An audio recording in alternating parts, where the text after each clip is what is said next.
desde el valle del río Ohio hasta las atrevidas incursiones iroquesas contra los franceses en el territorio de Ohio y las fuerzas británicas y bengalíes enfrentándose en Calcuta, la Guerra de los 7 años.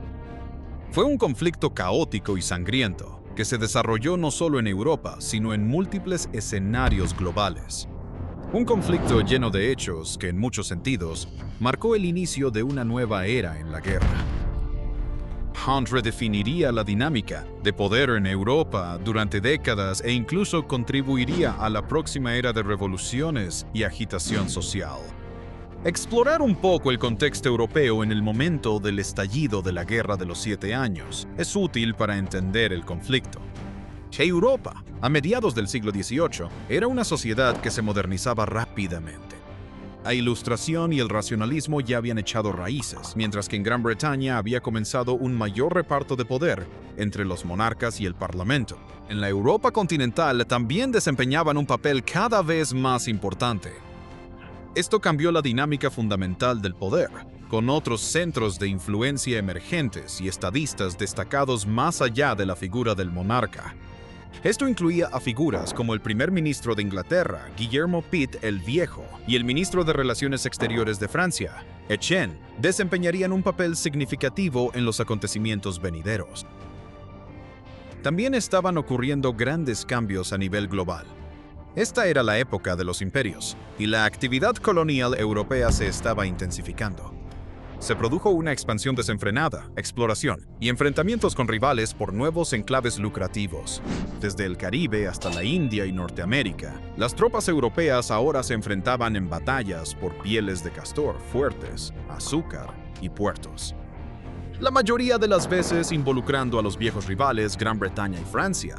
Esto le dio elemento global única al conflicto, ya que las colonias extranjeras fueron reconocidas por su valor estratégico en la guerra y su valor a largo plazo como parte de un imperio global. El orden económico más estático de la sociedad medieval también había dado paso a un capitalismo emergente. Esto ayudó a impulsar el crecimiento económico, lo que a su vez fortaleció la base impositiva de la que los líderes podían disponer para sus ejércitos. También impulsó avances en diversas industrias, incluida la tecnología de armas. Esto ayudó a dar origen a un arma de fuego perfeccionada, transformándola de algo secundario en el siglo XVII a una parte cada vez más integral de los ejércitos permanentes europeos.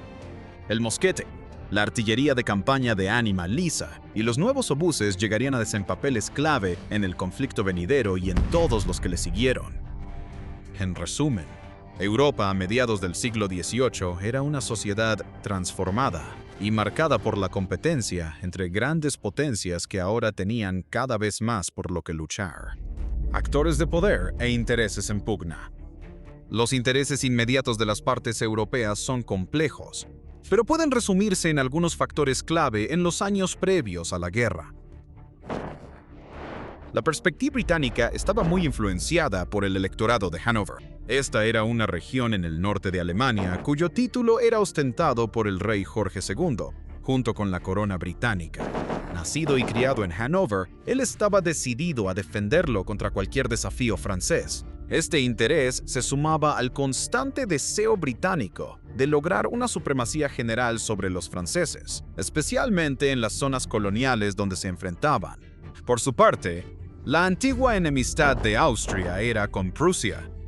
Un punto clave de fricción fue la toma de Silesia austriaca por parte de Prusia durante la Guerra de Sucesión en la década de 1740. Austria consideraba esto una violación en un momento de debilidad y estaba ansiosa por recuperarla como territorio, convirtiéndose en uno de los principales objetivos del Estado. Prusia en sí era territorialmente mucho más pequeña, pero contaba con un ejército eficiente que llegaba a unos 130,000 soldados para mediados del siglo XVIII. En relación con el tamaño de la población, esta era una fuerza considerable, más que capaz de proyectar poder en Europa. Con un alto grado de disciplina a la par, esto ayudó a que Prusia se convirtiera en un actor clave en Europa en ese momento. Francia, mientras tanto, se encontraba en una situación económica difícil. Esto se debía en parte a un sistema fiscal ineficiente, los efectos de malas cosechas y la corrupción estatal. Su estrategia durante mucho tiempo se había centrado en una fuerza terrestre significativa. Probablemente esto rondaba los 250.000 hombres para 1.750, una disminución desde un 4.000 durante la Guerra de Sucesión Austríaca. Estaba destinada tanto a defender sus fronteras como a proyectar poder dentro de Europa. Sin embargo, esto fue a expensas de su marina, lo que la dejó vulnerable en el mar y en sus posesiones coloniales, que para ese entonces ya eran extensas. Así que, al igual que Gran Bretaña, Francia es más gran conflicto, a pesar de que su principal preocupación seguía siendo asegurar sus intereses en su entorno inmediato. Fue este crisol de ambiciones regionales, rivalidades coloniales y resentimientos nacionales lo que prepararía a las grandes potencias para la guerra. Checkspas globales. Varias potencias europeas tenían imperios significativos en todo el mundo. Sin embargo, serían los acérrimos rivales Gran Bretaña y Francia quienes ayudarían a desencadenar la Guerra de los 7 años con sus conflictos coloniales. América del Norte se había convertido en un punto focal particular en las últimas décadas, con la atención de ambas naciones centrada especialmente en el territorio del Ohio. Los franceses habían estado avanzando hacia el sur, mientras que los británicos exploraban hacia el oeste desde sus colonias a lo largo de la costa este. Aquí las ricas zonas de caza, los extensos sistemas fluviales y el posible control sobre las rutas hacia el oeste resultaron ser premios irresistibles. Los combates habían estallado en 1754 en el alto valle del río Ohio, en lo que se conocería como la Guerra Franco-India. Hubo una fuerte participación de aliados nativos luchando en cada bando, todos persiguiendo sus propias agendas tribales. Los Shawnee, Lenape e iroqueses resultaron ser combatientes particularmente destacados en este fascinante escenario del conflicto. Pero Norteamérica no era el único punto crítico. Otras áreas incluían el Caribe y la India. Las islas azucareras del Caribe estaban entre las regiones más lucrativas y disputadas. Mientras tanto, la India se estaba convirtiendo rápida en una prioridad para Gran Bretaña, con puestos establecidos por la Compañía de las Indias Orientales en áreas como Calcuta y Bombay. Los franceses, desde su base principal en Pont-de-Serré, intentaron aprovechar alianzas con fuerzas locales para interrumpir la actividad británica, concentrándose especialmente a lo largo de la costa sureste. Esto ya había estallado en 2 conflictos previos conocidos como la Primera y Segunda Guerra Carnática. Junto con la Guerra Franco-India en Norteamérica, proporcionaron el combustible suplementario para la guerra en Europa, que pronto se desataría. Evolución diplomática. El último movimiento antes de la guerra llegó en forma de la Revolución Diplomática de 1756. Durante mucho tiempo los bloques de poder habían sido Gran Bretaña y Austria unidos contra un enemigo común, Francia. Sin embargo, todo esto estaba a punto de cambiar por completo. Gran Bretaña, motivada y por su preocupación por su territorio de Hanover, buscó una nueva y radical alianza con su antiguo enemigo, Prusia.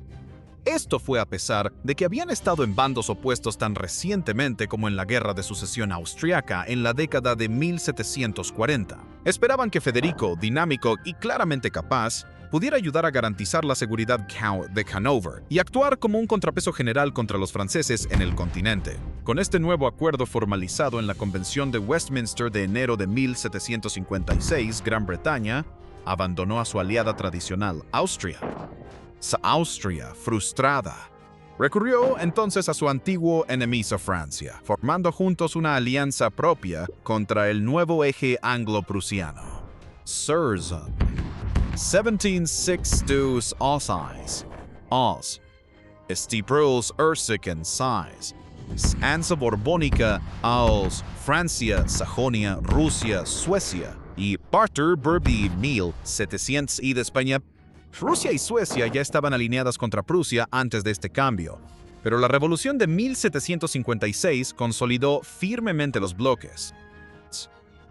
Esto marcó un cambio significativo en las alianzas de larga data y muestra el dinamismo y la fluidez del poder en este periodo.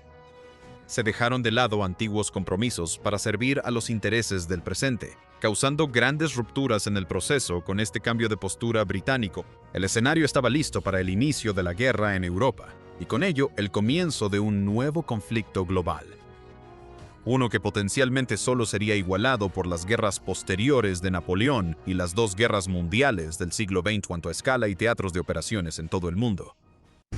Estallido de la guerra. El primer movimiento de la guerra lo hizo Francia.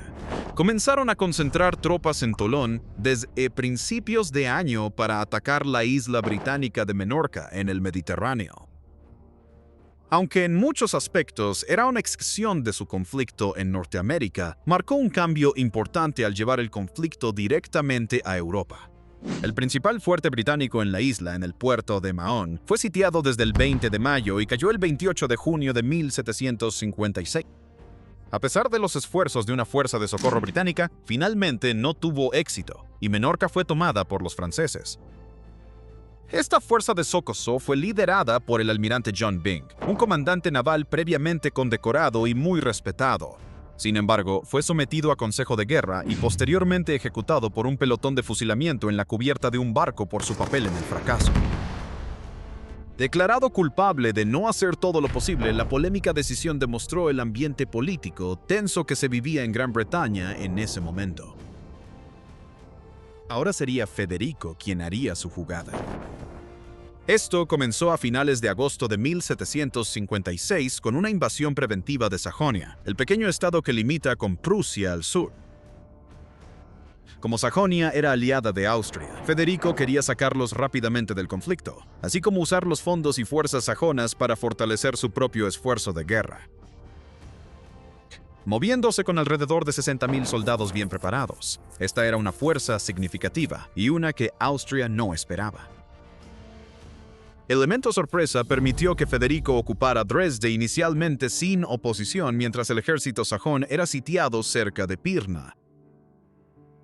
Dejando una fuerza para encargarse del sitio, luego marchó con su contingente de 28.000 hombres hacia el sur, objetivo de llegar a las fértiles llanuras de Bohemia, donde podrían pasar el invierno. Sin embargo, el plan no tendría éxito, ya que el ejército austriaco lo esperaba en su camino.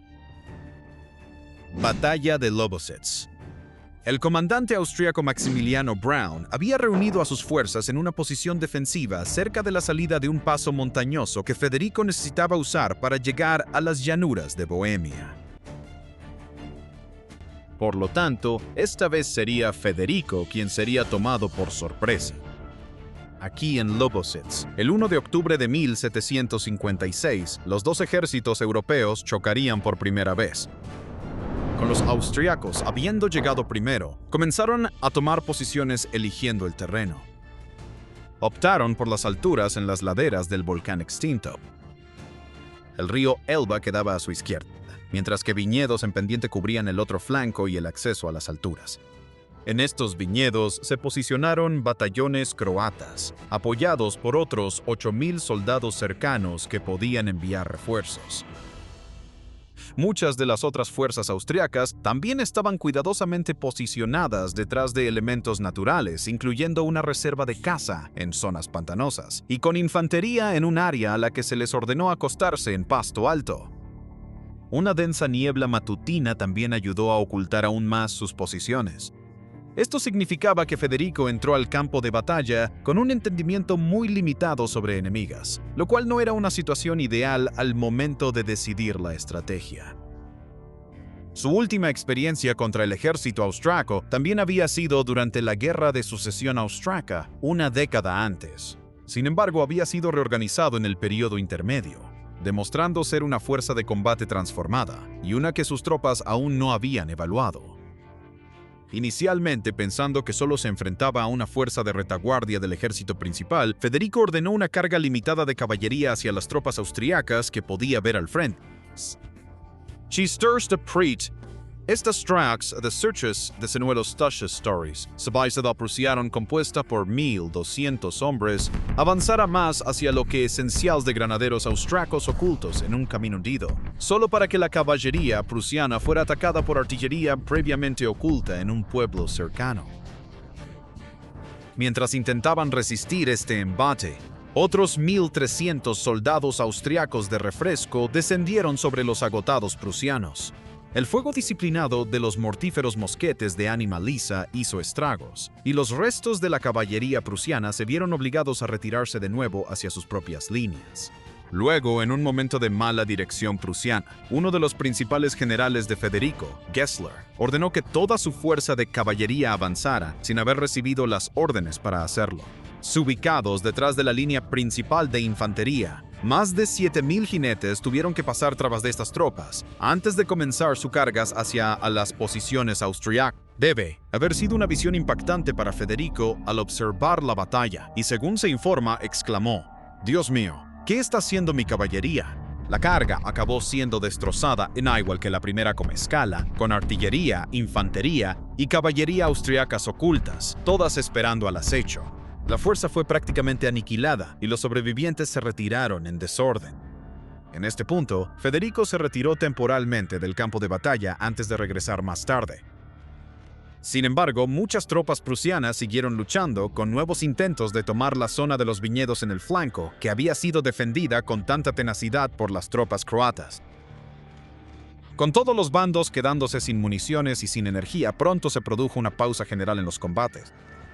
Esto no ocurrió antes de que los obuses prusianos abrieran fuego contra la ciudad cercana, probablemente con proyectiles incendiarios. Al menos un centenar de soldados, en su mayoría heridos, que se habían refugiado allí, tanto austriacos como prusianos, murieron quemados bien en el incendio que siguió, incapaces de escapar a tiempo. Un final salvaje para un día sangriento de combate. Federico supuestamente suponía que los combates se reanudarían al día siguiente. Sin embargo, el comandante austríaco Brown ordenó la retirada de sus fuerzas durante la noche. Él sentía que el avance prusiano había sido reinfligido un daño considerable. En consecuencia, se consideró una victoria estratégica para ambos bandos, a pesar de que los resultados fueron algo inconclusos. La batalla dejó un estimado de 3,000 muertos en cada bando, lo cual no fue catastrófico, pero sí una pérdida significativa, representando pocos menos del 10% del total de tropas involucradas. Aunque no inclinó enormemente la balanza de la campaña austro-prusiana, sí logró algunas cosas importantes. Puso un alto temporal al avance prusiano hacia el sur en Bohemia, acabando con cualquier esperanza de un avance relámpago por parte de Federico. Al mismo tiempo, frenó su imagen de invencibilidad, la cual se había fortalecido en el periodo anterior. Por último, le dio a cada bando su primera experiencia de batalla y de la logística de un nuevo tipo de guerra. Ahora los planificadores y estrategas militares entendían mejor cómo era avanzar contra infantería que disparaba en línea, equipados con mosquetes de ánima lisa de última generación, o los desafíos de transportar toda la munición necesaria, no solo para miles de mosquetes, sino también para decenas de piezas de artillería a cualquier campo de batalla.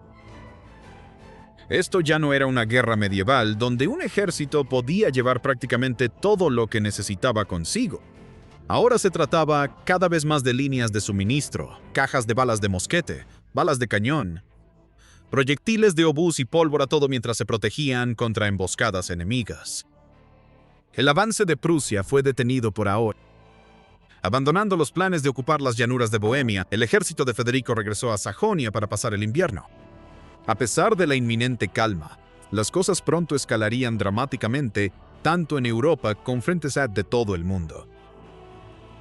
Desde el complejo crisol de ambiciones regionales rivales en Europa hasta los estallidos militares en los teatros coloniales, la marcha hacia la guerra había sido gradual. Sin embargo, Europa estaba sumida en un nuevo conflicto, y uno que amenaza con ser más intenso y económicamente destructivo que los anteriores.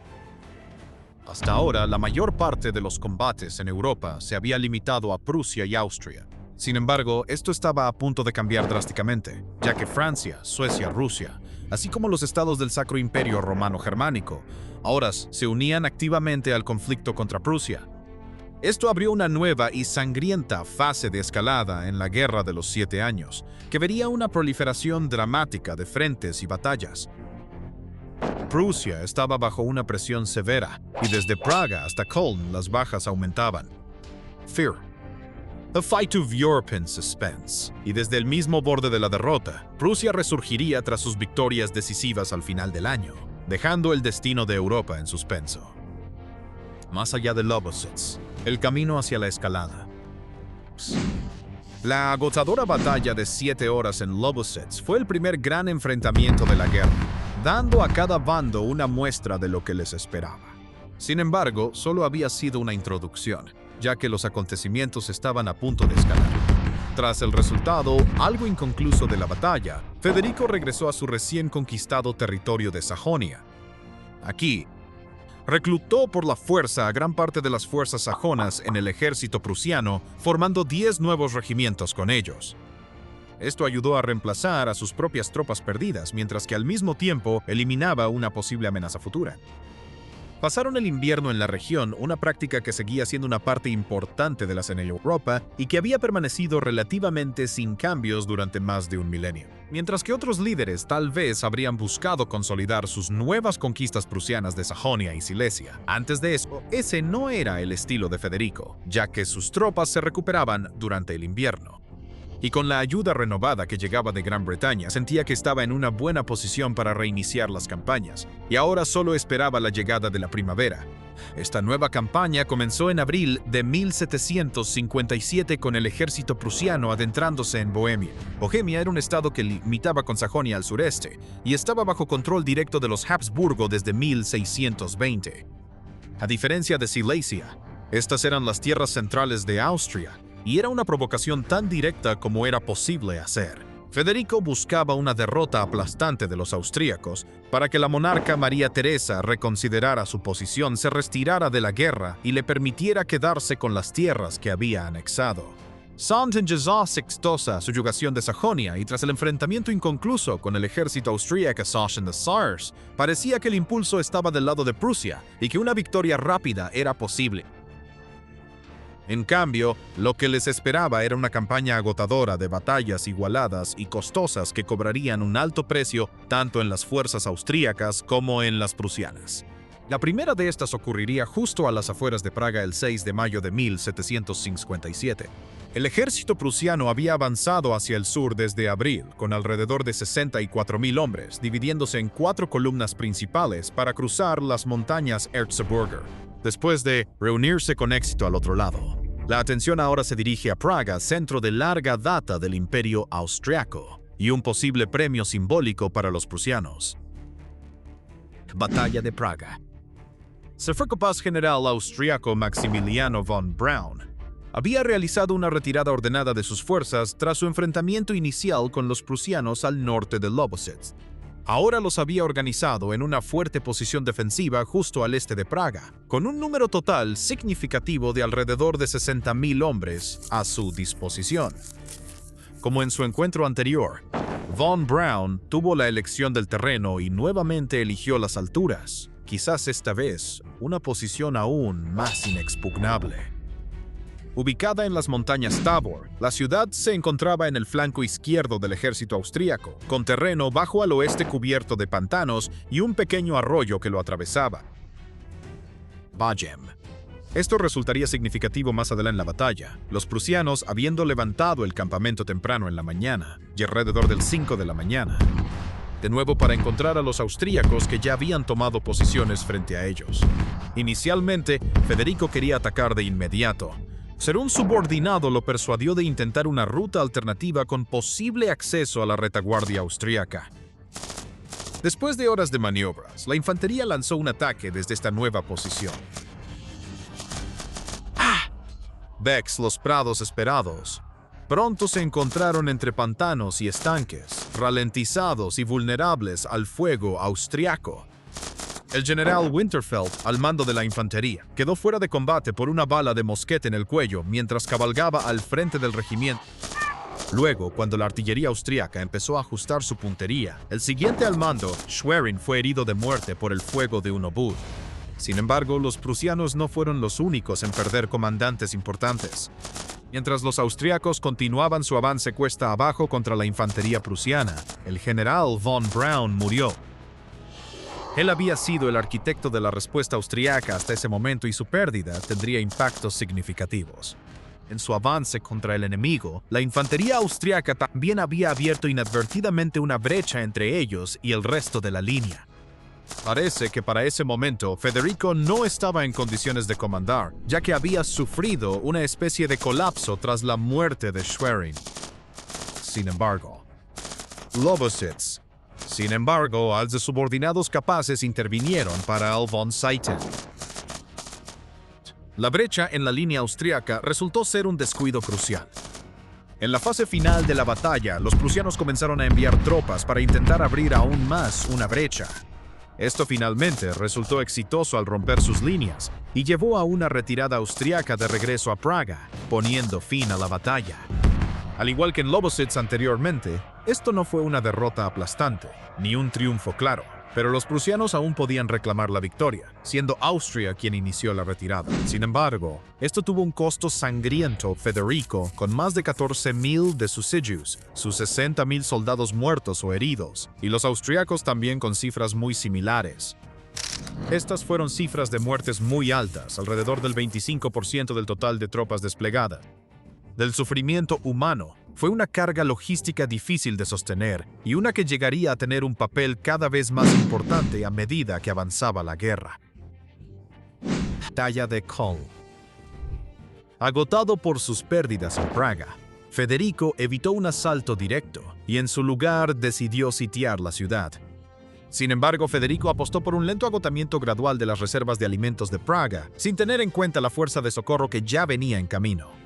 Estaba dirigida por el mariscal de campo Leopoldo von Daun, quien había viajado desde el interior de Austria con alrededor de 54.000 de sus propios soldados y un contingente adicional de Solbraga que recogió en el camino. Esta fuerza austríaca llegó la noche del 17 de junio y tomó posiciones defensivas en las colinas cerca del pueblo cercano de Köln. Para la mañana del 18 de junio de 1757, los prusianos habían llegado y se habían formado.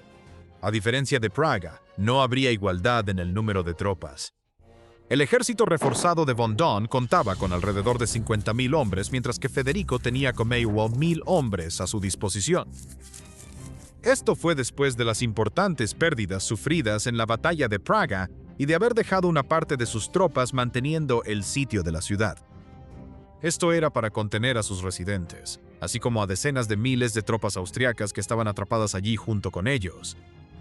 Una ruptura del cerco por parte del ejército austriaco atrapado dentro mientras él estaba afuera enfrentando el esfuerzo de socorro habría sido problemática. Particularmente ansioso por presentar batalla a los austriacos en esta ocasión, Federico inició un asalto alrededor del mediodía, con sus fuerzas concentradas en el lado izquierdo. Quería abrumar y envolver el flanco derecho austriaco y, en el mejor de los casos, terminar la batalla rápidamente.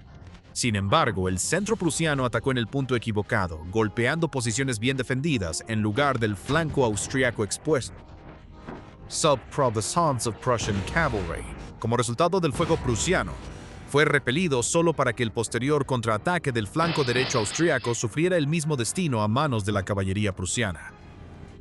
Al igual que en la batalla de Praga, se detectó una brecha en las líneas como resultado de su contraataque. Se intentó la misma táctica desplegando rápidas prusianas para infantería cubrirla. Sin embargo, esta vez no hubo éxito y el intento fue sofocado por la caballería austriaca. La brutal lucha continuó durante 5 horas y al final de ese tiempo las tropas prusianas estaban muy desgastadas. Desorientados y fatigados, finalmente empezaron a ser empujados cuesta abajo. Fue solo la llegada tardía de una fuerza de caballería de relevo prusiana, lo que ayudó a asegurar que hubiera una retirada ordenada en lugar de una masacre y una desbandada. Mientras que Austria sufrió grandes pérdidas, las bajas de Westrich fueron casi el doble, con alrededor de 14.000 hombres muertos o heridos. Esto fue después de la misma cantidad en Praga, así que casi 30.000 bajas en poco más de un mes. Con las pérdidas acumulándose, incluso la antes férrea determinación de Federico parecía al borde de ceder. Accession of Prussian Kentenitz. Battle. Rusia despierta, además de infligir grandes pérdidas. La batalla de Köln marcó la primera victoria de Austria de Prusia y romper su racha de victorias en batalla. Para agravar la humillación de la derrota para Prusia, los rusos, que antes permanecían inactivos en el este, ahora empezaron a moverse. Esto cambiaría drásticamente la dinámica del conflicto y aumentaría la presión sobre un Federico cada vez más acosado. Aliada con Austria desde el principio, Isabel había reunido las fuerzas y la motivación para comenzar una campaña contra Prusia. A principios del verano de 1757, 75.000 soldados bajo el mando del mariscal de campo Apraksin partieron hacia el oeste desde las regiones bálticas de Rusia, donde se habían movilizado. Terry, iniciarse en Prusia. Su objetivo ubicada en la actual Lituania. En ese momento estaba en Prusia Oriental. Ubicada estratégicamente en la costa báltica, también tenía una de las fortalezas más poderosas de toda la región. Pero no fue necesario un asedio prolongado. Solo hicieron falta 5 días de intenso bombardeo de la artillería rusa para que la ciudad cediera ante el asalto de la infantería rusa. Con Memel capturada, ahora se convirtió en una base de operaciones avanzada desde la cual se podían llevar a cabo más campañas hacia el interior de Prusia. Federico estaba ocupado muy al sur, así que delegó el mando a Hans von Lewald para la respuesta a la incursión rusa. Con 28.000 tropas a su disposición se estaba en desventaja numérica, pero en terreno propio y con líneas de suministros superiores. El primer enfrentamiento entre estas dos fuerzas ocurrió el 30 de agosto de 1757 en la batalla de Gross-Jägersdorf. El enorme ejército ruso era difícil de movilizar de manera organizada y fue emboscado por las fuerzas de Lewald durante una de estas maniobras. El asalto inicial de la caballería prusiana infligió grandes pérdidas a los rusos. Incapaces de formar sus posiciones defensivas habituales ante un ataque de caballería, quedaron muy expuestos. Sin embargo, no se produjo una desbandada, y después de reagruparse, la infantería rusa logró hacer retroceder a la caballería antes de tomar posiciones de tiro para enfrentar Tharzeak, la línea principal de infantería prusiana. No pudieron igualar la notoriamente alta cadencia de fuego de los prusianos, pero aún así dispararon suficientes balas de mosquete a la línea enemiga como para que colapsara. El comandante prusiano Lewald entonces organizó una retirada hacia el campamento principal, desde donde resistieron nuevos ataques rusos. Los rusos se mantuvieron firmes ante el mortal ataque sorpresa prusiano y finalmente lograron hacer retroceder a las fuerzas prusianas. Aunque de ninguna manera fue una victoria rotunda para los rusos, demostró que podían enfrentarse eficazmente al enemigo y mantenerse firmes en la batalla. Sin embargo, a pesar de las victorias rusas en batalla, la logística rápidamente se convirtió en un problema. Mantener a su enorme ejército alimentado y abastecido a través de distancias tan grandes fue un desafío, y al final obligó a dar marcha atrás en la campaña. Esto demuestra la nueva naturaleza de la guerra, donde la logística y el abastecimiento se estaban volviendo tan importantes como las propias batallas, una característica del arte de la guerra que sigue siendo cierta hasta el día de hoy. Suecia y Francia se unen. Sin embargo, el respiro ofrecido por la retirada de Rusia no duraría mucho. Se avecinaban nuevas amenazas que parecían destinadas a aumentar la presión sobre una Prusia ya sobrecargada. Al norte, Suecia hizo un movimiento inesperado, avanzando hacia el sur con una fuerza de 17.000 hombres para apoderarse de Pomerania. Esta era una región históricamente disputada entre ambos, pero esta amenaza quedaría eclipsada por otra, al oeste. Francia hasta ahora había estado ocupada principalmente contra Gran Bretaña. Profundizaremos en esto con más detalle en el próximo episodio. Pero lo que esto había significado era una partición limitada de Francia en el teatro europeo hasta ahora. Sin embargo, esto estaba a punto de cambiar. Una gran fuerza francesa había sido movilizada con la intención de atacar a Prusia desde el oeste. Aún peor para Federico, habían estado consolidando alianzas con varios estados del Sacro Imperio Romano. Esto incluía a Baviera y Maguncia, quienes hasta ahora se habían mantenido relativamente al margen. Esta nueva fuerza, conocida como el Ejército Imperial, junto con los aliados franceses, introdujo una nueva dinámica poderosa en la guerra. Esto abrió a otro frente más. Prusia ahora tenía que prepararse para defenderse. De centrarse antes solo en Austria al sur, Prusia pasó a tener a Rusia en el noreste, Suecia y una alianza francesa acercándose desde el oeste. Esto fue un cambio dramático. El futuro se veía oscuro para Prusia. Sin embargo, fue en estos tiempos difíciles cuando Federico estaría a la altura y lograría una serie de victorias cruciales contra todo pronóstico. Batallas de Rossbach y Leuthen. Más malas noticias llegaron para Prusia con la caída de Hannover ante una invasión francesa.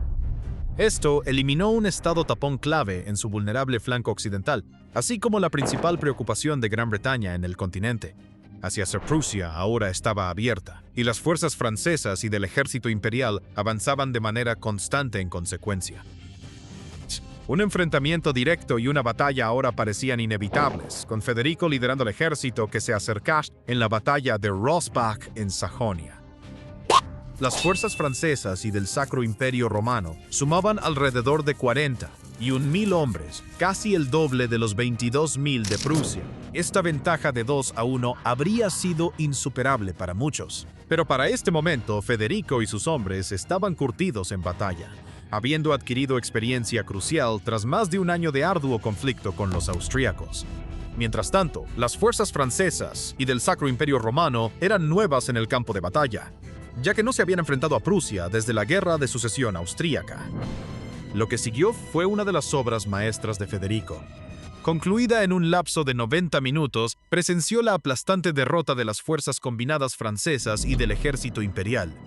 La caballería prusiana logró romper y flanquear las líneas enemigas, iniciando una desbandada y persecución hasta el anochecer. La batalla resultó en alrededor de 500 bajas prusianas frente a unas 8.000 bajas francesas y del ejército del Sacro Imperio.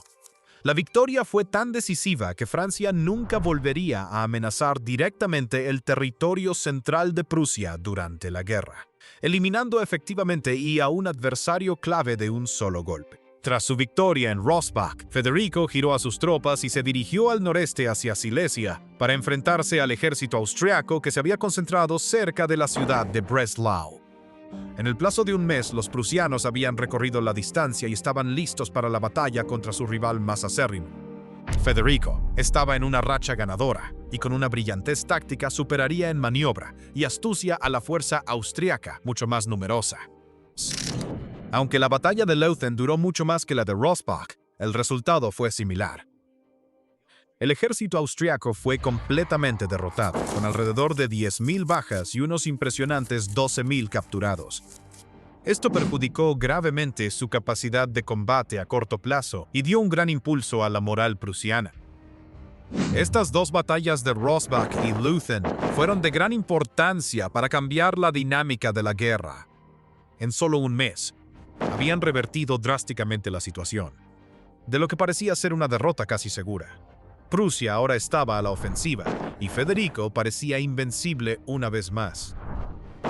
Austria, sin embargo, no se rendiría. A pesar del imprusiano al comenzar el nuevo año, la guerra estaba destinada a prolongarse, con Austria usando el invierno para lamerse las heridas y prepararse para una nueva ronda de combates. Mientras tanto, en teatros coloniales distantes, Gran Bretaña y Francia chocaban cada vez con más ferocidad, una dimensión global que se volvería cada vez más crucial en esta sangrienta guerra. Para la época de la Guerra de los 7 Años, las principales potencias europeas ya tenían crecientes imperios globales. Esto abría la posibilidad de que los conflictos en sus países se extendieran por todo el mundo a través de estas distintas colonias. Esto fue tanto una extensión directa de los conflictos, como también el resultado de objetivos nacionales separados para aumentar el tamaño y la riqueza de sus propios imperios a expensas de sus competidores. Así es como se desarrollaría la situación en la Guerra de los 7 Años. Rivales acérrimos, Gran Bretaña y Francia llevaban a cabo sus venganzas en vastas nuevas extensiones de tierra, siendo Norteamérica e IA puntos especialmente conflictivos. Fue una acción que remodelaría el futuro de sus imperios nacionales, el curso del conflicto europeo, así como la dinámica de poder en las colonias afectadas durante generaciones. Desde su descubrimiento, Norteamérica había sido un imán para las potencias europeas. España había sido durante mucho tiempo la fuerza dominante, pero ahora Gran Bretaña y Francia también centraban cada vez más su atención en el continente. Gran Bretaña operaba desde su base de poder en las 13 colonias en la costa este y Francia desde sus puestos avanzados en el norte. Estos estaban inicialmente centrados alrededor de la bahía de Hudson, pero cada vez se extendían salvaje de gran parte de lo que hoy es Canadá. Desde el siglo XVII, habían surgido tensiones entre ambos por la riqueza que ofrecía Norteamérica, especialmente las pieles. Sin embargo, las primeras décadas del siglo XVIII habían visto una escalada constante. Francia estaba avanzando hacia el sur desde sus territorios tradicionales del norte en la región de Ohio. Utilizando el extenso sistema de ríos, buscaban pieles en las ricas zonas de caza y habían estado construyendo amplias alianzas con los nativos para asegurar este lucrativo producto. Mientras tanto, Gran Bretaña en la costa este también había estado avanzando hacia el oeste en la misma región. De manera similar, en busca de recursos naturales, pero también de mayores oportunidades de asentamiento para su población mucho mayor en el este que para 1750 llegaba a alrededor de 1,5 millones de personas. Estos dos movimientos simultáneos iniciarían la cuenta regresiva hacia la guerra. Cuando los franceses pasaron de tener puestos de comercio informales a posiciones más fortificadas capaces de proyectar poder militar, finalmente estalló el conflicto. A partir del 28 de mayo de 1754, se le conoció como la Guerra Franco-India. El nombre puede resultar un poco confuso, ya que las principales fuerzas en competencias eran Gran Bretaña y Francia. Sin embargo, giró en gran medida en torno a las fuerzas nativas, quienes desempeñaron un papel crucial en el conflicto. A menudo perseguían sus propias agendas políticas como naciones tribales independientes, en lugar de ser reclutados a la fuerza o algo similar. Las tribus que destacaron incluyeron a los Shawnee, Hurones, Iroqueses y Lenape, entre otros. Esto produjo combates únicos, a menudo con británicos, franceses y una variedad de guerreros tribales presentes en el campo de batalla. El incidente de Jumonville y la batalla de Monongahela. El incidente de Jumonville fue la primera batalla de la Guerra Franco-India.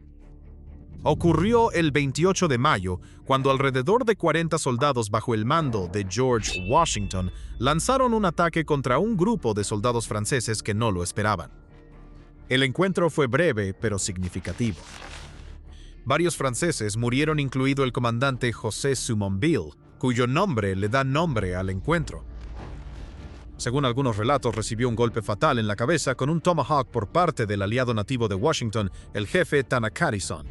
A pesar de la creciente tensión entre los británicos y los franceses en los años anteriores, no estaban oficialmente en guerra. Sin embargo, este encuentro directo fue una escalada y provocación significativa, y sería la chispa final que desencadenaría el conflicto.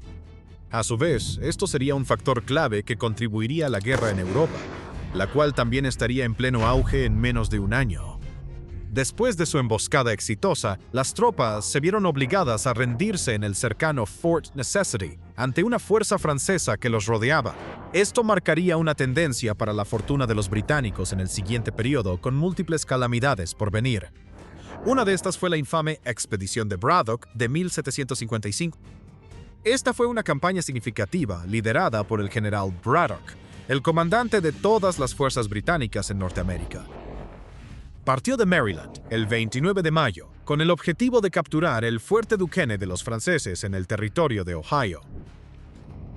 Su desafío era logístico, con miles de tropas que abastecer, y aún más difícil el transporte de los cañones pesados que Braddock planeaba usar para sitiar el fuerte francés. El ritmo lento y el gran tren de carretas los dejó vulnerables. Fácilmente vigilada por las fuerzas francesas y nativas, la expedición llegó a su fin el 9 de julio. Aquí, en lo que hoy es Braddock, Pensilvania, llamado así por el general de esta expedición condenada, las tropas británicas fueron atacadas de manera sostenida por las fuerzas francesas y sus aliados. Conocida como la Batalla de Monongahela, tuvo lugar en un camino estrecho rodeado de bosques densos a ambos lados. Fue en este entorno tan estrecho donde los franceses y sus aliados nativos obtuvieron la ventaja. Estas eran tierras de caza tribales y un entorno familiar para los aliados tribales de Francia. Por lo tanto, hicieron un uso efectivo de las laderas y de posiciones de tiro ocultas, lo que les dio una ventaja letal durante todo el enfrentamiento. Braddock intentó en vano formar líneas de infantería para disparar, pero en ese entorno forzado, esto solo los convirtió en blancos más fáciles. Varios of themselves. Se siguieron periodos de fuego amigo por parte de los británicos, quienes disparaban a las tropas provinciales que habían roto la línea y se habían ocultado en el bosque. Braddock fue entonces derribado de su caballo por un disparo, posiblemente también por fuego amigo. aftershocks en el pulmón, después de lo cual George Washington pudo organizar una especie de retirada por el camino que las tropas habían construido para la expedición. Se produjo una masacre brutal en Monongahela, con alrededor de 900 de los 1,300 soldados británicos originales muertos o heridos. Esto puso fin temporalmente a los grandes planes británicos contra los franceses y marcó una escalada significativa en el teatro de operaciones de Norteamérica. Gran Bretaña al borde del abismo. 1756 no comenzaría mejor para los británicos, y Francia mantendría el impulso y continuaría con su campaña. Esta vez el objetivo era el fuerte Bull, ubicado cerca de lo que hoy es Roma, Nueva York. Representaba un esfuerzo británico de las décadas anteriores para establecerse en la región de los Grandes Lagos, dominada por los franceses. En marzo de 1756, una fuerza combinada de franceses e indígenas líder Archibald Gaspar lanzó un ataque sorpresa contra él. Aproximándose por el bosque sin ser vistos, luego cargaron contra el fuerte. Dispararon sus mosquetes a través de las rendijas para neutralizar a los defensores antes de que la puerta principal fuera forzada. Las tropas dirigidas por los franceses, en la que casi todos los habitantes fueron asesinados, y luego se les arrancó el cuero cabelludo. Luego los almacenes de pólvora del fuerte que contenían 40 libras fueron encendidos, destruyendo por completo este antiguo centro de poder británico.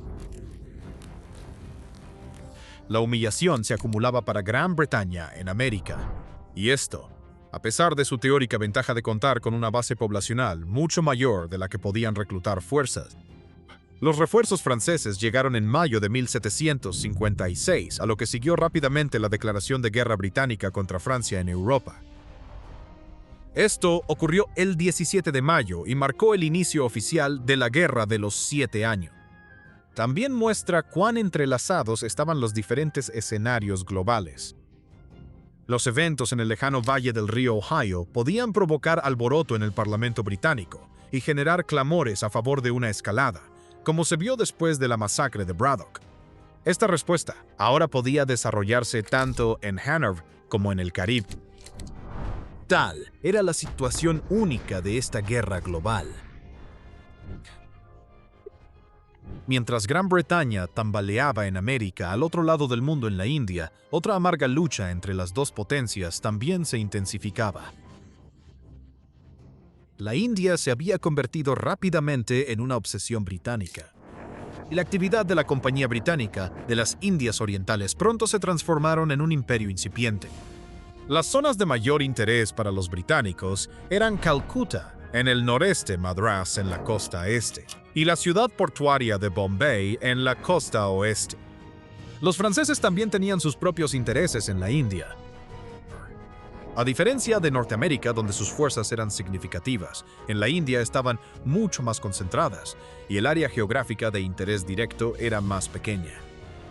Su base de operaciones se centraba en Pondicherry, en el extremo sur, producto de relaciones comerciales que, al igual que los británicos, se habían transformado en ambiciones coloniales.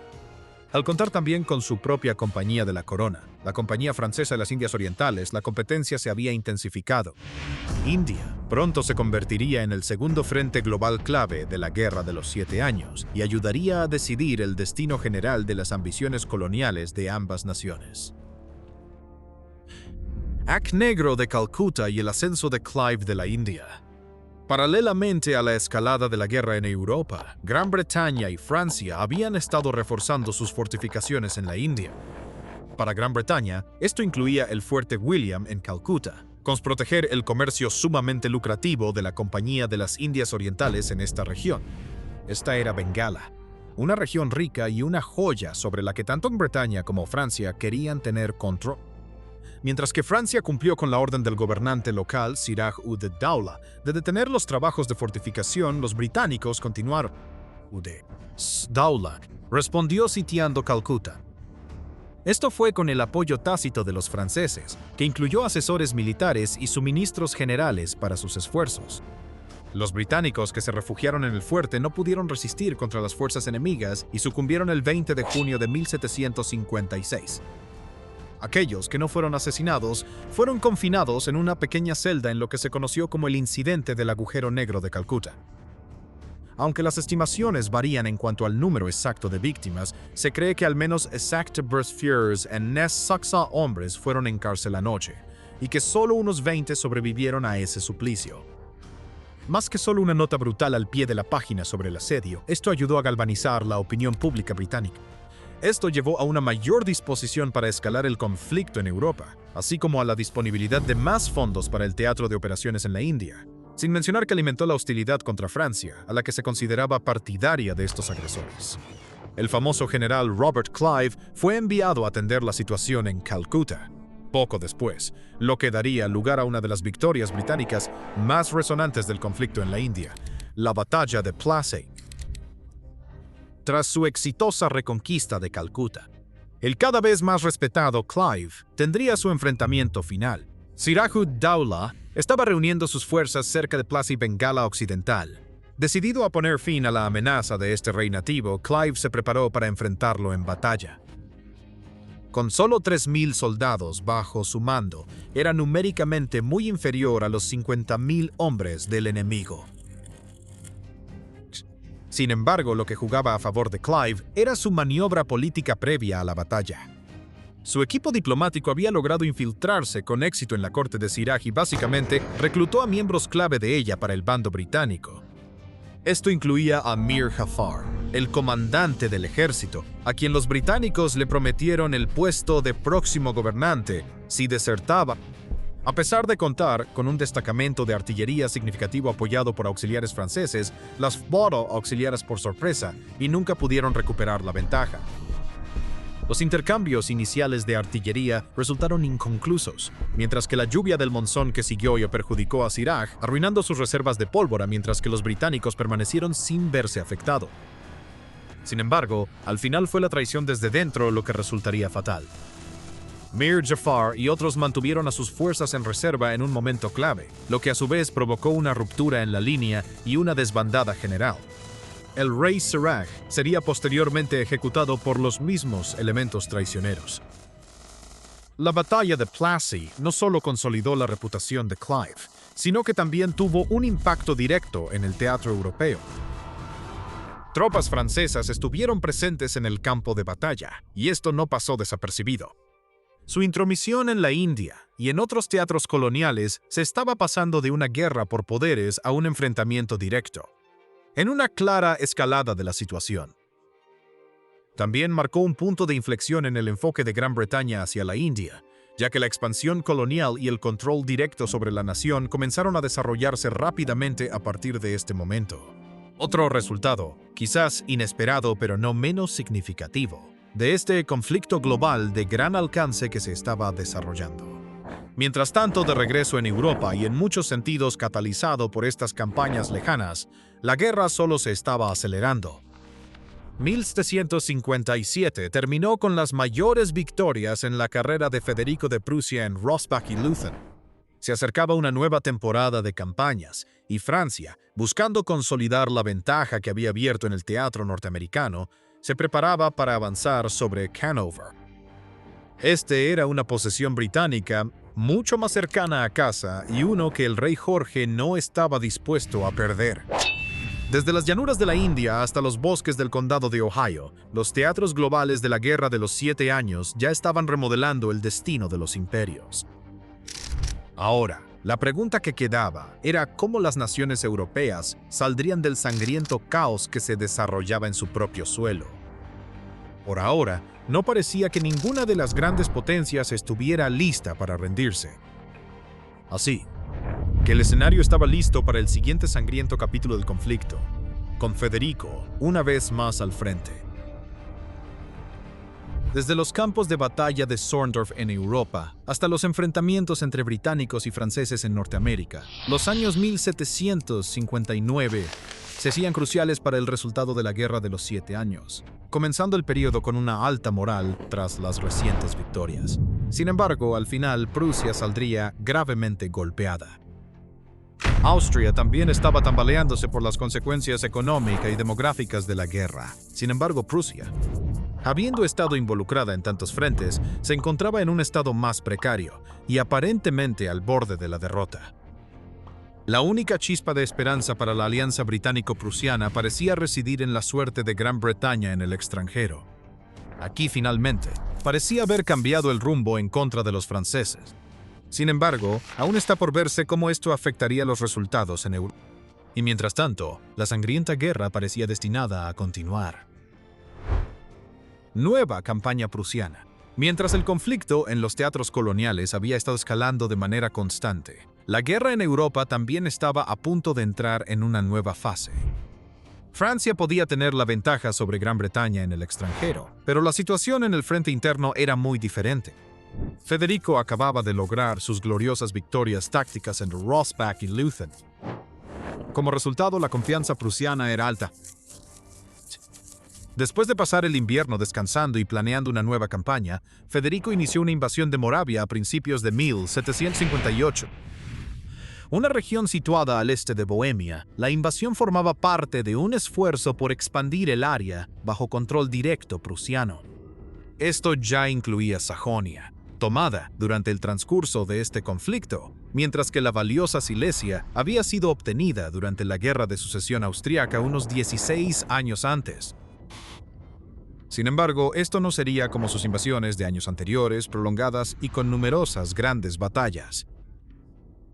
Bear Street Arn Fossis. En cambio, en la ejército prusiano sitiaba, la columna de suministros fue emboscada eficazmente por las fuerzas austriacas.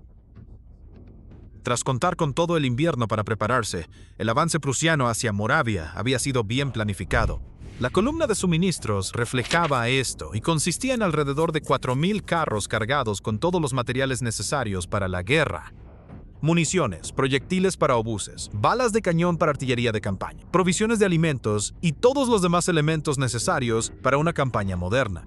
Además de los carros, incluía al menos 2.000 cabezas de ganado. Esto significaba que la longitud total de la columna superaba los 40 kilómetros en movimiento.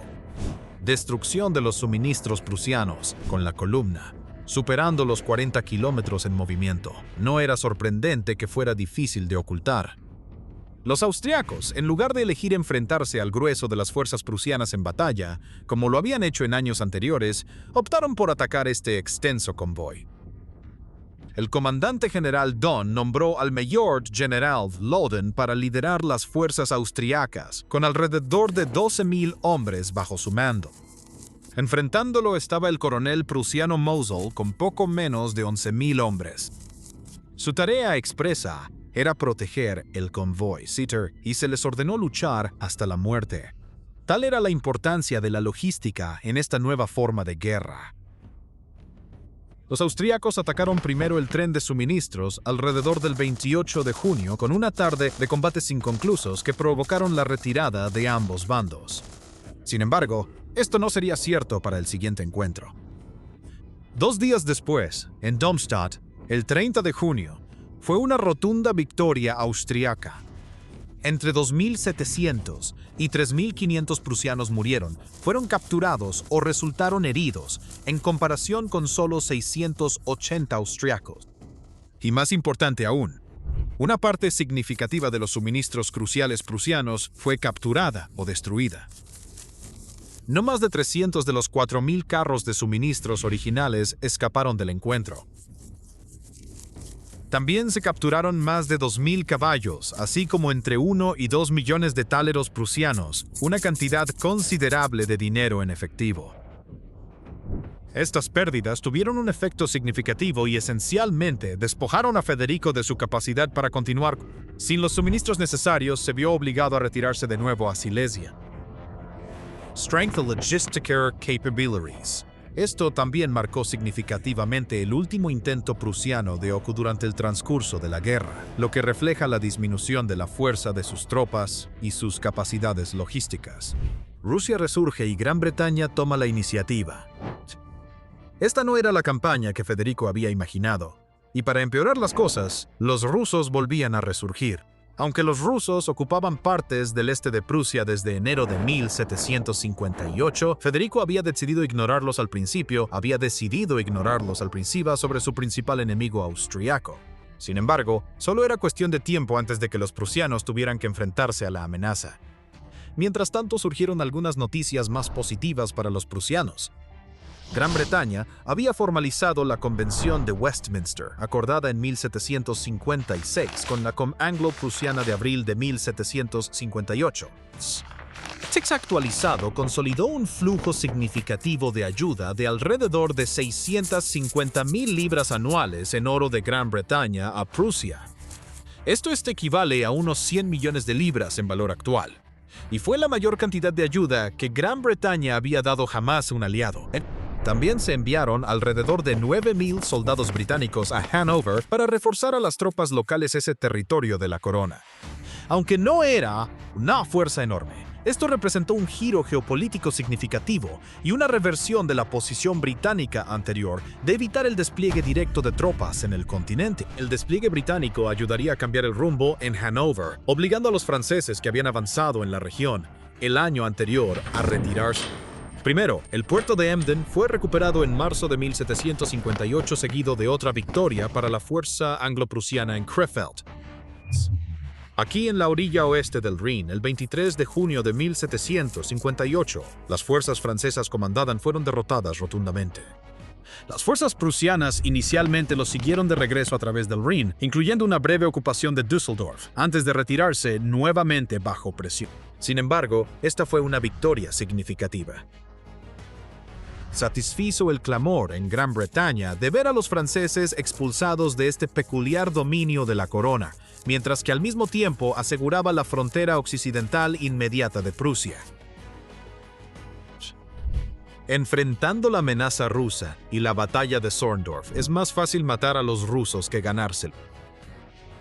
Federico de Prusia después de Zorndorf. Con la situación algo estabilizada en Europa y la amenaza inmediata de los franceses disipada, Federico ahora dirigió su atención hacia los rusos. Estos enfrentamientos posteriores resultarían ser algunos de los más sangrientos de la guerra y demostrarían una vez más que subestimar la capacidad de combate rusa conllevaba altos riesgos. Las fuerzas rusas se habían desplazado y ocupado grandes áreas del este de Prusia desde enero de 1758, con la mayoría de las tropas prusianas reclutadas para combatir en otros lugares, y los rusos se habían establecido firmemente allí. Ocupar los territorios centrales de Prusia durante meses y agotar la región de suministros. Decir estaban ansiosas por verlos derrotados y expulsados sería quedarse corto. Tras la victoria en Krefeld, Federico inició su marcha de regreso a territorio propio para enfrentarse al enemigo. Su primer encuentro ocurrió en la región de Brandeburgo en Zorndorf, el 25 de agosto de 1758. Sería una de las más sangrientas de toda la guerra, con el recuerdo grabado en la memoria de toda una generación de combatientes. El campo de batalla era una aldea rodeada de turba y matorrales bajos. Las fuerzas rusas eran de 8,000 hombres, mientras que los prusianos contaban con 35,000. Las acciones comenzaron con un ataque prusiano a una unidad avanzada del cuerpo de observación ruso, compuesta por tropas jóvenes e inexpertas. Resistieron a los prusianos hasta que la famosa caballería bajo el mando de von Seydlitz rompió sus líneas. Cuando la unidad rusa se retiró hacia su línea de infantería, la artillería rusa abrió fuego contra ellos, confundiéndolos con un ataque prusiano debido a su retirada. Al perseguir a los soldados del cuerpo de observación, la infantería prusiana entró en contacto con la fuerza principal rusa. El ataque principal prusiano se dirigió hacia el lado izquierdo de la línea rusa. Send. Eacher this Freder first of Sirs. Surfawal accessory to friends. In meter were set him to Grieber. To Zachary will you. Aunque tuvo éxito en encuentros anteriores, como la batalla de Leuthen, aquí no funcionaría. Posiblemente en parte debido al temple ruso, y también al terreno desfavorable que efectivamente impedía su retirada, resistieron con una tenacidad sombría. Con la famosa estrategia de Federico fallando, la batalla se convirtió en un enfrentamiento frontal agotador. Líneas de infantería chocando contra las líneas enemigas durante horas y horas. La munición de mosquete se agotó en el primer periodo de la batalla, lo que significaba que las tropas usables y otras armas secundarias. Esto resultó en combates cuerpo a cuerpo particularmente brutales, posiblemente los más sangrientos de la guerra. Confusión prolongada, líneas rodeadas, amigos y enemigos por igual pisoteados, mientras los hombres intentaban desesperadamente sobrevivir. En última instancia, más de 20.000 hombres de ambos bandos serían muertos o heridos en la refriega que siguió. Emigenard. Y a pesar de que los rusos abandonaron primero el campo de batalla en una retirada ordenada, esencialmente no hubo un vencedor claro. Las pérdidas fueron devastadoras con Prusia, sufriendo hasta 2.000 muertos o heridos, y Rusia alrededor de 18.000 muertos o heridos. Los rusos finalmente se retirarían hacia el este, después del encuentro, habiendo agotado Prusia Oriental de suministros para poder sostenerse desde enero. Este también era territorio conocido para Federico, y era mucho más fácil para él mantener sus líneas de suministro aquí, en un ya conocido retroceso hacia el este, que finalmente sacrificó cualquier ganancia obtenida anteriormente en la campaña, dando tiempo a los prusianos para reagruparse. No obstante, Zorndorf fue uno de los combates más feroces de todo el conflicto, y dejó huella en las fuerzas prusianas. Aunque la retirada rusa traería un respiro temporal, la amenaza desde el este no había terminado en absoluto. Guerra en múltiples frentes y nuevos desafíos para Prusia. Mientras tanto, con la amenaza francesa y rusa reducida por el momento, Federico dirigió su atención al norte, hacia Suecia y Pomerania. Aquí, los suecos habían aprovechado la oportunidad para apoderarse del territorio históricamente disputado en 1757. Sin duda, era una prioridad menor que los rusos o los franceses, pero seguía siendo un desafío serio. 2 enfrentamientos seguirían a finales de septiembre, terminando finalmente con la amenaza sueca con pocas bajas. Sin embargo, los prusianos estaban luchando en una guerra muy separada a los franceses, rusos y suecos, cuando ahora los austriacos bajo el mando de von Daunay hicieron un nuevo movimiento. Este ataque fue la razón que se dio para explicar la falta de tropas austriacas que ven a sus aliados rusos en Zorndorf, una ausencia que causó una tensión diplomática significativa. Sin embargo, Daunay se mantendría fiel a su compromiso de abrir este segundo frente. Tenía una fuerza enorme de hasta 80.000 soldados bajo su mando, aunque quizás una cifra más precisa sería cerca de 60.000. Estos hombres habían sido reunidos en el periodo desde las aplastantes derrotas en Rossbach y Leuthen a finales de 1757. Federico, mientras tanto, se sintió obligado a dividir sus fuerzas, dejando una parte en el noreste para disuadir a los rusos en retirada de volver a atacar, mientras tomaba bajo su mando a los 33.000 restantes. Esto le dio a los austriacos una enorme superioridad numérica, una que resultaría ser demasiado grande incluso para la destreza táctica de Federico. Los austriacos atacaron a las fuerzas prusianas casi completamente por sorpresa, alrededor de las 5 de la mañana del 14 de octubre. El repique de la iglesia local señaló el inicio de la batalla, con prusianos dormidos siendo bayoneteados en sus tiendas por las tropas croatas que arrasaban el campamento. A pesar de los contraataques prusianos y del gran liderazgo mostrado por los subordinados de Federico, la batalla de Hochschild, como se le conoció, fue una derrota rotunda para Prusia. Casi 9.000 muertos frente a los 5.000 de Austria, además de una gran cantidad de artillería y suministros valiosos capturados o destruidos. El costo de la guerra y un nuevo año de combates sans había quedado muy dañada, junto con su confianza en sí mismo. Quizás más importante aún, los devastadores años de guerra también habían mermado significativamente la reserva humana prusiana. Hundreds. Federico probablemente había perdido a más de 100.000 soldados. Este fue un duro golpe demográfico que se sintió en toda Prusia. Aldeas en todo el país quedaron desprovistas de sus jóvenes y las economías locales tambaleaban por la pérdida de una parte clave de la fuerza laboral. Militarmente, también significaba que más reclutas nuevos y sin experiencia formaban parte de las filas prusianas. Esto, a su vez, erosionó algunas de las ventajas letales que las fuerzas prusianas habían tenido al principio de la guerra. Su notoria alta cadencia de fuego dependía del entrenamiento y la práctica en batalla, lo cual, por ejemplo, no siempre estaba presente al mismo nivel en los nuevos reclutas incorporados apresuradamente. En 1759, aunque fue un año más tranquilo, aún se presentaron varios eventos clave. un Federico desmoralizado. Sufrió otra derrota más en la batalla de Kehl 23 de julio a manos de una fuerza rusa que había reaparecido desde el este para hostigar Brandeburg. Feixen-Senbeed with his army. Brukaba 2 semanas después, se de den Fietsefise Frier, Sidfeder, Surresorir, que de Pris Haden. La batalla de Kunersdorf terminó con hasta 20.000 bajas rusas y el ejército completamente disperso. La única vez en el conflicto que se desintegró de esta manera. Incluso la victoria de los aliados británicos y alemanes en Minden, que finalmente obligó a los franceses a retroceder hacia el oeste, pudo hacer poco para mejorar las perspectivas de Prusia. Federico estaba bajo una gran presión y sufría pérdidas insostenibles de personal. Una imagen reflejada y el año de los milagros de Gran Bretaña. Pero en marcado contraste con Prusia, que había estado sufriendo terriblemente, y parecías al borde de la derrota, Gran Bretaña estaba en una racha de victorias en el extranjero. El conflicto en Norteamérica había comenzado terriblemente para ella, con los franceses manteniendo la iniciativa durante años en este teatro crucial. Sin embargo, ahora la situación había cambiado. La captura británica de Fuerte Niágara en julio y de Quebec en septiembre pusieron a Francia a la defensiva. Con las superiores reservas de mano de obra de sus colonias en la costa, este y la sobreextensión de Francia. En ese momento al de 1700, el resultado parecía casi decidido. En la India, la situación era muy similar.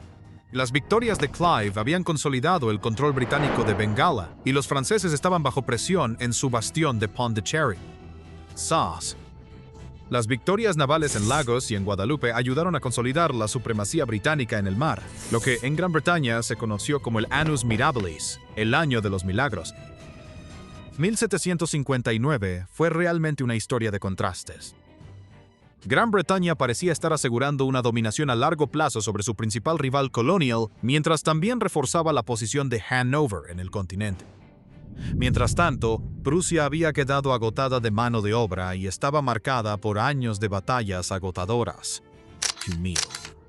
759 fueron años sangrientos, que vieron duros golpes de ambos lados, pero aún sin un claro vencedor. Los enfrentamientos habían disminuido en frecuencia, en comparación con los primeros años de la guerra, reflejando el estado agotado y diezmado de los principales bandos continentales combatientes, Austria y Prusia. Sin embargo, cuando ocurrían batallas, podían ser igual de brutales como se vio en los campos de batalla de Zorndorf. A pesar del panorama aparentemente sombrío en el continente para Prusia, el resultado aún no estaba decidido. Federico ya había demostrado su capacidad para resurgir de las cenizas antes. Todo estaba en juego. Y ahora, simplemente, era cuestión de quién podría quedar. 1759 había sido un año brutal para Prusia, con Federico perdiendo hasta 20.000 hombres solo en Kunersdorf. Estas eran pérdidas insostenibles que llevaban a Prusia hacia la ruina demográfica y económica. Sin embargo, sus enemigos también estaban sufriendo. La capacidad de Austria para desplegar ejércitos también se había debilitado, aunque María Teresa seguía siendo resuelta. La guerra se estaba convirtiendo en un lento proceso de Las pérdidas habían sido demasiado grandes, el golpe económico demasiado fuerte, y cada bando ahora avanzaba a duras penas esperando una victoria decisiva, o simplemente resistir más que el otro. Un punto raro a favor de Prusia era la incapacidad de Francia para abrirse paso por Hanover desde el oeste y unirse con Austria en Europa Central. El apoyo de Gran Bretaña al ejército aliado en el oeste de Hanover, Brunswick, Hecht y otras fuerzas alemanas había ayudado a contener a los franceses, había ayudado al electorado de Hanover vinculado a la corona británica. Sin embargo, esto no cambió la perspectiva inmediata de Prusia. En junio de 1760 en Landeshut, una fuerza prusiana de casi 12.000 hombres bajo el mando de Heinrich Fuchs se enfrentó a un ejército austriaco de más del doble de su tamaño. Cass. 2.000 prusianos murieron y más de 8.000 fueron capturados o se perdieron de alguna otra manera. Pérdidas que el ya debilitado ejército no podía permitirse. Siguieron más golpes, con los franceses capturando Marburgo en Hesse, demostrando que aún podían amenazar el oeste. Mientras tanto, los suecos resurgían en el lejano norte, recuperando parte de Pomerania de la que recientemente habían sido expulsados. Los austríacos reclamaron su propio premio con la captura de Glatz en Silesia, la primera vez que había estado en manos de Austria desde que fue cedida a Prusia en 1742. Federico, sin embargo, como ya lo había demostrado muchas veces, no se le podía dar por vencido. En Liegnitz, el 15 de agosto 760 logró una victoria notable contra los austríacos, frenando el impulso enemigo y frenando la sangría de una Prusia maltrecha. A pesar de que Liegnitz fue otro enfrentamiento sangriento, con más de 10.000 bajas en total, la mayoría de ellas austríacas, aún no fue suficiente para terminar la guerra. En Torgau, en noviembre de 1760, siguió una de las batallas más sangrientas de la guerra. Se registraron aproximadamente entre 3.017 bajas prusianas y entre 11.016 bajas austríacas de ejércitos de aproximadamente 48.000 y 52.000 hombres respectivamente. Una victoria decisiva ahora parecía cada vez más fuera de alcance tanto para Austria como para Prusia, mientras ambos enfrentaban la realidad de una recuperación que tomaría varias décadas. Austria necesitaba fuerzas rusas a gran escala para lograr una victoria decisiva en la guerra, mientras que Prusia cada vez podía hacer menos sin el apoyo financiero británico. Resultado de estas tensiones, Prusia comenzó a utilizar más la guerra de guerrillas. Requería menos efectivos y aún así debilitaba al enemigo. En 1760, incursiones contra las posiciones rusas de apoyo y suministro en el este. En Thousand, dirigida por el general Platen, capturó a unos 1.800 a 2.000 rusos y destruyó miles de carretas, a menudo estimadas en alrededor de 5.000. Aunque fue perjudicial, especialmente para un ejército ruso ya afectado por problemas de suministro, este enfoque no podía decidir la guerra por sí solo. Mientras Prusia realizaba incursiones e intentaba reunir fuerzas, se avecinaban más golpes. Las fuerzas rusas asaltaron y capturó Olberg en diciembre de 1761. Idizhevsepjes fue una pérdida costosa para Prusia, ya que la privó de su último puerto báltico donde podía recibir suministros. También fue una ventaja clave para Rusia, ya que le dio una forma de aliviar los problemas de suministro que repetidamente habían obligado a cancelar campañas y a que las tropas regresaran al este. Esas retiradas rusas, a menudo después de victorias en el campo de batalla, le habían dado a Federico varias tablas de salvación. Ahora, con Kolberg tomada, las rutas de suministro por tierra podían perder importancia, ya que más suministros se trasladarían por mar de manera más rápida y segura ante ataques enemigos. El final de 1761 fue probablemente uno de los puntos más bajos de la guerra para Prusia. Severamente debilitada y cada vez más rodeada, incluso Gran Bretaña comenzó a presionar a Federico para que buscara la paz. Su posición parecía cada vez más insostenible, pero estos factores no tomaban en cuenta el destino. Y este tenía una sorpresa reservada para Federico y Prusia. El giro milagroso, la muerte de la emperatriz Isabel de Rusia. Esta vez, en lugar de que la destreza militar de Federico cambiara el rumbo, sería un acontecimiento fuera de su control. Imperatriz Isabel de Rusia murió inesperadamente el 5 de enero de 1762. Personal admirer of Frederick, firmemente comprometida con María Teresa que cediera, pero su sucesor, Pedro III, era fervientemente pro-Prusia y un admirador personal de Federico. Casi de inmediato detuvo el esfuerzo bélico ruso contra Prusia e incluso ofreció tropas para ayudar personalmente a Federico. Hubiera sido difícil escribir un giro más completo. Prusia pasó de haber abierto una ruta de suministro superior con la que finalmente podía apretar la soga sobre Prusia a cambiar de postura y convertirse en aliada de su antiguo enemigo. Eso cambió por completo la dinámica de la guerra. Con el apoyo de Pedro, Prusia pudo aumentar el número de tropas que podía desplegar de un mínimo de alrededor de 60.000 a finales de 1761 a más de 100.000 hombres. Federico pudo una vez más concentrarse casi exclusivamente en Austria, con las fuerzas prusianas expulsándolos de gran parte de Silesia durante el año siguiente. Fase final de la guerra en Europa y en el extranjero. Demostrando la amplitud del conflicto, 1762 comenzó con España y Portugal uniéndose ambos a la guerra. Gran Bretaña declaró la guerra a España el 4 de enero de 1762, y Portugal se unió al lado británico después de rechazar la presión española y francesa para abandonar su alianza. España invadió Portugal y capturó ciudades importantes como Almeida, pero finalmente fue rechazada una vez que las fuerzas británicas llegaron para reforzar a sus aliados portugueses.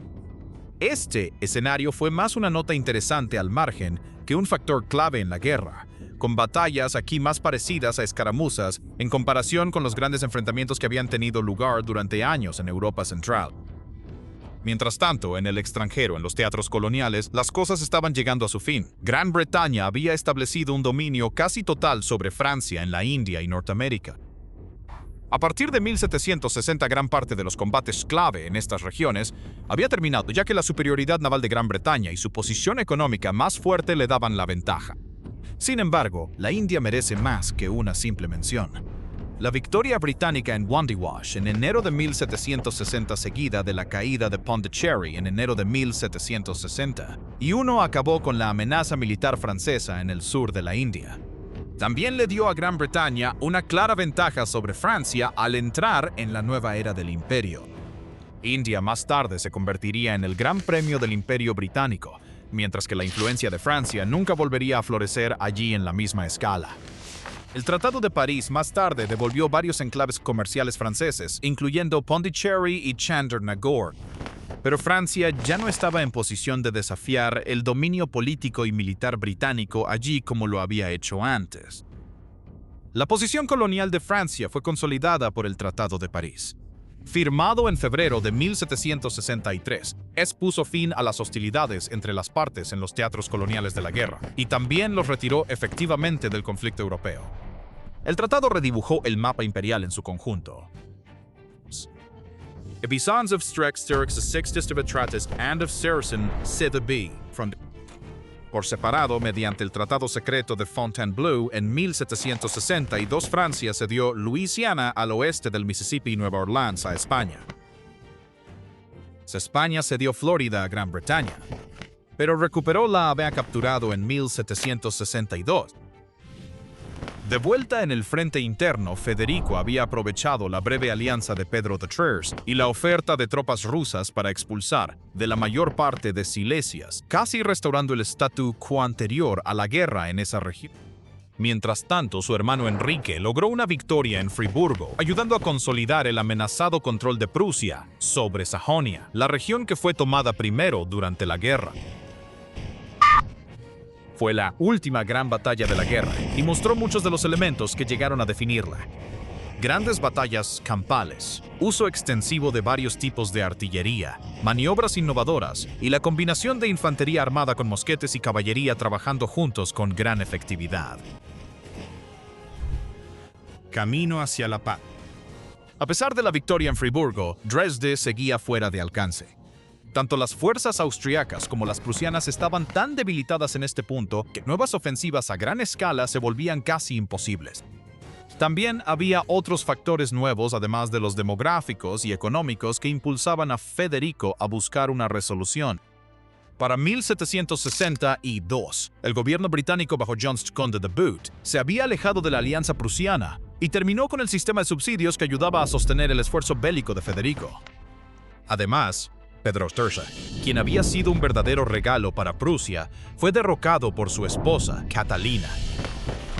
Ella revirtió el apoyo que él daba a Prusia, y aunque no reanudó las hostilidades contra ella, retiró todo, incluyendo las tropas que había proporcionado su predecesor. Mientras tanto, María Teresa también estaba cada vez más dispuesta a poner fin al conflicto, principalmente debido a la presión económica y al consejo de asesores clave y miembros de la familia que creían que la guerra ya había cumplido su ciclo. Es así que el 15 de febrero de 1763 representantes de Sajonia, Austria y Prusia firmaron el Tratado de Hubertusburg. Secreter Coward. Esto puso con el Tratado de París acordado 5 días antes, efectivamente puso fin a la guerra global. Las fronteras previas a la guerra en Europa cambiaron poco, mientras que Austria y Sajonia aceptaron la posesión de Silesia por parte de Prusia, el tema central detrás de las pretensiones bélicas de Austria. Prusia renunció a sus pretensiones sobre Sajonia, que recuperó su estatus independiente previo a la guerra. Impactos europeos y globales de la guerra.